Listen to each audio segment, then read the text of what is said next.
Bonjour à tous, ravi de vous retrouver pour un nouvel épisode de ce merveilleux podcast qui réchauffe les oreilles et détend les zygomatiques. Et pour commencer, nous allons parler d'un instrument que vous avez tous déjà entendu, la cornemuse. La cornemuse, on voit tous à quoi ça ressemble, et en même temps on ne saurait pas vraiment la décrire avec précision. C'est une sorte de sac d'où partent plein de tuyaux. Le joueur souffle dans un des tuyaux, tout en appuyant sur le sac pour faire sortir l'air. Par contre, on connaît bien le son caractéristique de la cornemuse car ça sonne hyper fort le truc. Pas besoin de brancher un ampli et interdiction de répéter dans son appart. Oui, bon, alors, je vous rappelle que j'apprends toujours.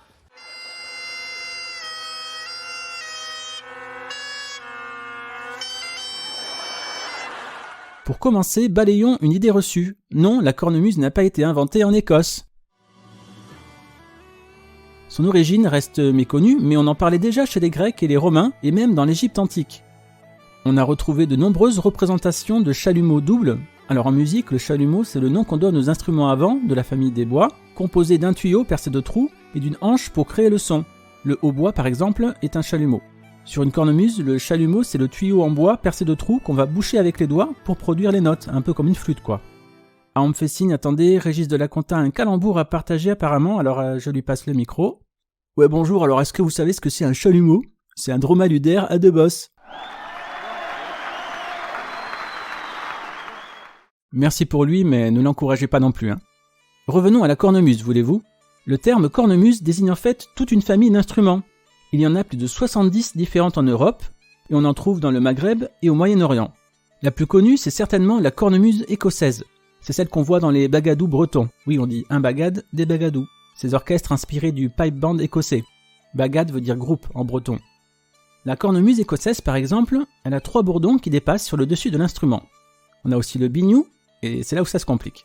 Alors ce qu'on appelle le biniou brass ou grande cornemuse, c'est la cornemuse écossaise à 3 bourdons. Et le biniou cause, ou petit biniou, qu'on appelle juste biniou en général, n'a qu'un seul bourdon et joue un octave au-dessus de la cornemuse, donc plus aigu. Voici à quoi ressemble un biniou.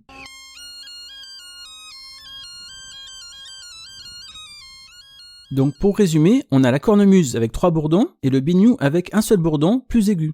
Mais on pourrait aussi parler d'autres cornemuses, comme la musette du centre ou la cabrette auvergnate, ou encore le mezoued tunisien ou la tsambouna grecque qui n'ont aucun bourdon. Alors je vous vois venir, vous vous dites « Ok, j'ai compris la différence, mais c'est quoi cette histoire de bourdon ?» Eh bien en fait, les bourdons sont des tuyaux en bois reliés au sac, mais qui n'ont pas de trou. Ils produisent donc une note fixe, constante, plus grave, qui vient soutenir la mélodie. Un peu comme une musique de fond, quoi.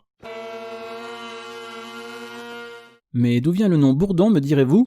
Au tout début de la cornemuse, les Grecs avaient l'habitude de frotter tous les tuyaux de leur cornemuse avec des fleurs sauvages, afin de répandre une odeur agréable après leur passage et de faire honneur aux dieux de l'Olympe, les fleurs étant très présentes dans la mythologie grecque. Malheureusement, cela attira rapidement les bourdons des alentours, qui s'empressèrent de collecter le nectar mis sous leur nez, et de piquer allègrement les joueurs de cornemuse. Au fil du temps, les tuyaux en bois de la cornemuse prirent le nom des insectes qui les avaient envahis. De là également vient l'expression « avoir le bourdon », utilisée pour la première fois lorsqu'Aristote, alors joueur de cornemuse, fit une grosse dépression après avoir dû attendre que ses mains et sa bouche dégonflent après une attaque de bourdon en jouant de son instrument préféré. C'est suite à ce difficile épisode qu'il décida de se lancer dans la philosophie. Bien lui en prie. Ça y est, vous connaissez maintenant toutes les parties de la cornemuse. Mais pour vous aider à visualiser l'instrument dans son ensemble, on va faire un petit jeu. Fermez les yeux, sauf si vous écoutez ce podcast en voiture, bien évidemment, et dessinez avec moi la cornemuse dans votre esprit. Oui, c'est un épisode interactif. Je vais chuchoter un petit peu pour se relaxer. Alors d'abord, on a le sac, c'est le réservoir d'air qu'on va vider en appuyant dessus avec le bras. Puis on a les bourdons pour la musique de fond, imaginez des tuyaux en bois qui partent du sac vers le haut. On a ensuite le chalumeau avec les trous pour jouer avec les notes. C'est le tuyau en bois qui part du sac vers le bas sur lequel les doigts du joueur bouchent les trous. Et enfin le tuyau de bouche pour souffler dedans avec la bouche donc. Ça y est, vous pouvez ouvrir les yeux. Attendez, il y a Régis de la Conta qui s'est carrément endormi lui. Attendez, je vais lui balancer un peu de cornemuse, une bonne grosse marche militaire, ça va le réveiller.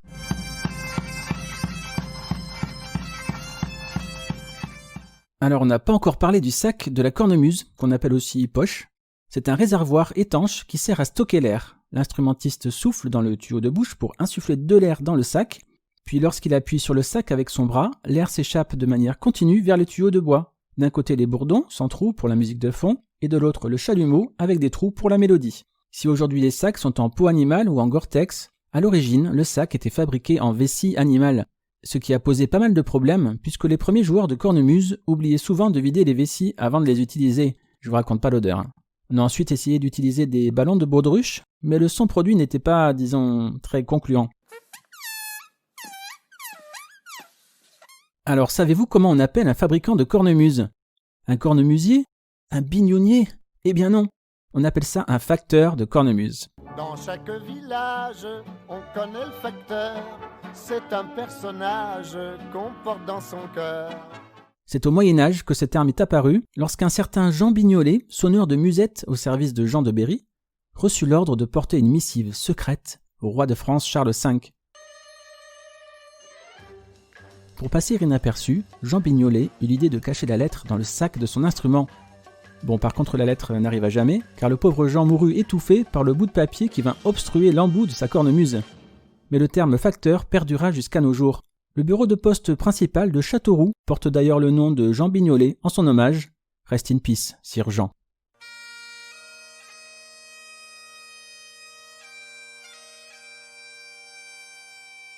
Ça y est, vous êtes prêts à vous lancer dans la cornemuse grâce à C'est pas sûr ?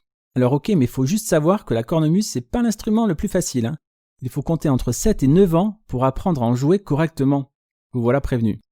Un dernier conseil avant de vous lancer, n'oubliez pas de nettoyer régulièrement votre instrument. Au Royaume-Uni, un homme de 61 ans est mort après avoir inhalé pendant des années des champignons qui avaient poussé dans sa cornemuse. Tout ça parce qu'il ne l'avait certainement jamais nettoyé. Ou alors il en jouait à chaque fois après être sorti du McDo. Mais ne vous laissez pas démotiver, chers auditeurs. Faites comme Régis de la Conta. Enfilez dès maintenant votre plus beau kilt et agrippez sous le bras votre cornemuse écossaise flambant neuve avec ses 3 bourdons. Oui, je vous l'avais pas dit, mais le truc est assez encombrant quand même, hein, vous allez vite vous en rendre compte.